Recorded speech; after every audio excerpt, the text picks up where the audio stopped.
what are we getting into, like November 2025? And John Naylor from Deja Vu Travel Magazine, and I've just been hiring the Zeekr 001 for 4 or 5 days. It's extended. I've had a wonderful time. Look, where do I start with this? I've been hiring Teslas because they're familiar. Like, I've driven them in Europe, I've driven them here. So the past 3 or 4 trips I've been using Teslas and that familiarity. But of course I love the Zeekr 001. The styling is so aggressive. It's European and unique.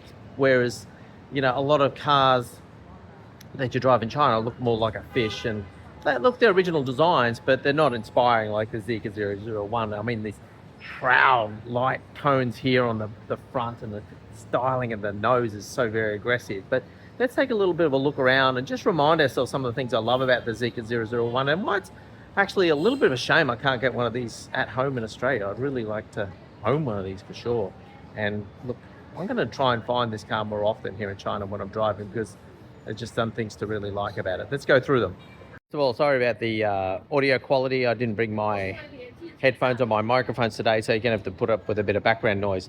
But let's take a little bit of a look around this car. So as I said, really nice aggressive styling, and you really got to like the way that this car presents itself. It's European, it's a unique design, so it's not like, you know, I love the Xiaomi YU7 and the SU7, no problems, like that car, but they are, you know, a bit of a knockoff design, so they lack that, they lose points for not being original, whereas the Zeekr 001 is certainly a proud European design, and they use that term shooting brake. Shooting brake?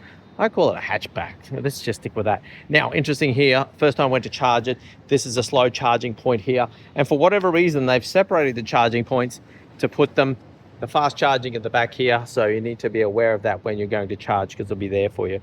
Look, plenty of cameras we can see here around this vehicle. It's got plenty of vision. And the actual, let's talk about the self-steering or the ADAS for a little while, because it is good, it's high quality. I'm really enjoying driving this car ADAS wise, but look, at slow speeds and in traffic, it just swims a little bit, you know. So when it's behind a car and you're in traffic and just creeping along, it'll tend to creep along and just sort of weave a little bit. And that also reflects in terms of the wheel will actually just vary a little bit as it finds its way. On the highway and at highway speeds, no problems at all. And so full marks for that. Now, let's have a look here also. This has actually got electric assist on the door release too. So look at that, that's quite cute, isn't it, on this particular model. This is a dual motor version of the vehicle. I haven't honestly pushed it that hard, but look, there's plenty of push under the wheels and under the bonnet when you go harder. So really happy with that.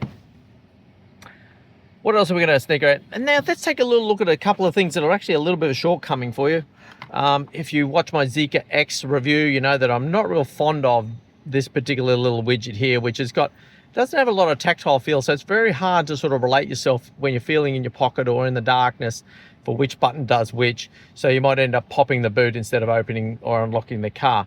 Mind you, this vehicle is set to proximity unlock and locking. So as I walk up to the vehicle, this vehicle is just like, oh, you're nearby? Okay, I'll open the doors, unlock the doors, and of course, as you saw, electric release on the door, so you open safely.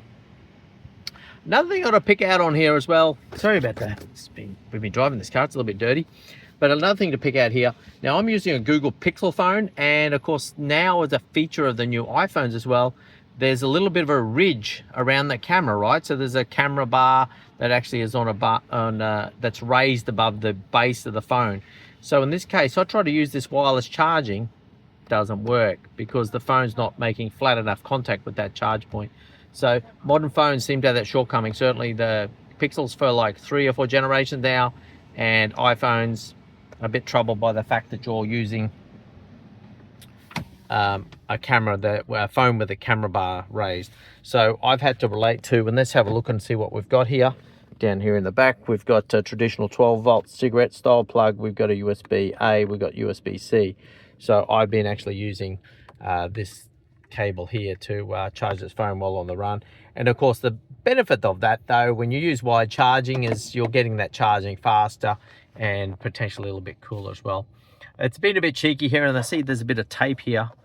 I'm surprised these cars don't better accommodate the fact that you're going to have a phone in your car with you and probably want to have it mounted. I've got a car mount actually at home that would actually hook on the vents. Those style of ones are very good, particularly if they got wireless charging and the automatic little gripping jaws as well.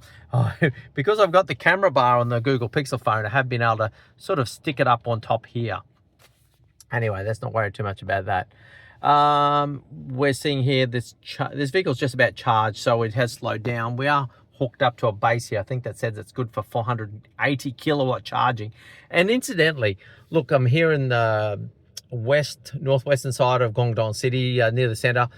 And I've seen this a couple of times now, where there's no boom gate. I can just back into a charger without any parking fees, as long as it's a bay free. And there's actually a bowman, a guy here, keeping tabs on things and welcome me to reverse in here and watch over that process as I wove my way past these couple of cars to back in here. What else are we going to touch on? Didn't have a lot of fun with Eva here. So, to Shanghai. Actually, a bit of fun, but it understood me saying Shanghai here and actually did offer to navigate towards here. Look, I'm thinking about a road trip and I wouldn't mind doing it in this vehicle, but let's look at it. It's 15 hours, it's 1,200 kilometers from here to get up to Shanghai. And look, that's going to be around about, I think it works out to about $200 in tolls, I think. The charging's not too cheap. Incidentally, this charging has worked out really cheap here lately, particularly after hours when you charge.